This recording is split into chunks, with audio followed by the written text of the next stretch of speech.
আজ পবিত্র হজ। আরাফাতের ময়দানে সারা বিশ্ব থেকে জড়ো হচ্ছেন লাখো মুসলমান। সূর্যোদয় থেকে সূর্যাস্ত পর্যন্ত আরাফাতের ময়দানে অবস্থান করবেন সারা বিশ্ব থেকে জড়ো হওয়া লাখো মুসলমান। বাংলাদেশ সময় দুপুর ৩টা ১৫ শুরু হবে হজের খুতবা। এবারের হজে বিশ্বের বিভিন্ন স্থান থেকে হজ পালন করছেন ২০ লাখেরও বেশি মানুষ। আফরা আঞ্জুমের ডেস্ক রিপোর্ট। পবিত্র হজ আজ লাখো কণ্ঠে আরাফাতের ময়দানে আজ ধ্বনিত হবে লাব্বাইক আল্লাহুম্মা লাব্বাইক, লাব্বাইক লা শারীকা লাকা লাব্বাইক। আজ সূর্যোদয় থেকে সূর্যাস্ত পর্যন্ত আরাফাতের ময়দানে অবস্থান করবেন সারা বিশ্ব থেকে জড়ো হওয়া লাখো মুসলমান। আরাফাতের ময়দানে অবস্থান করাই হজের মূল আনুষ্ঠানিকতা।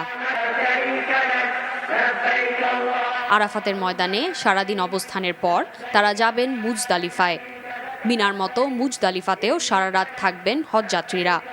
এরপর প্রতীকী শয়তানকে লক্ষ্য করে নুড়ি পাথর ছোড়ার পর কাল হজযাত্রীরা পশু কোরবানি করবেন। এবার হজের খুতবা দেবেন মসজিদুল ইরামের ইমাম ও খতিব ৫৫ বছর বয়সী শায়ক ডক্টর মাহের আলী মুয়াক্কিলি। মসজিদে নামিরাতে নামাজও পড়াবেন তিনি।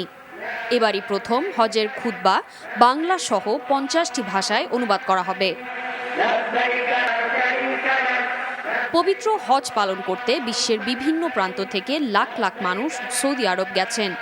এছাড়া সৌদির নাগরিক ও প্রবাসীরাও হজে যোগ দিয়েছেন।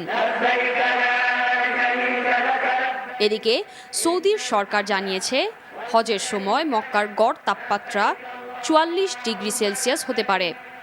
এমন পরিস্থিতিতে হজ যাত্রীদের উদ্দেশ্যে তাপ সতর্কবার্তা দিয়েছে দেশটির হজ ও ওমরা বিষয়ক মন্ত্রণালয়। Afra Anjum, NTV, international desk. এখন জন্ম সনদ দিয়ে খোলো বিকাশ স্টুডেন্ট অ্যাকাউন্ট। নিজের বিকাশ নিজে কর।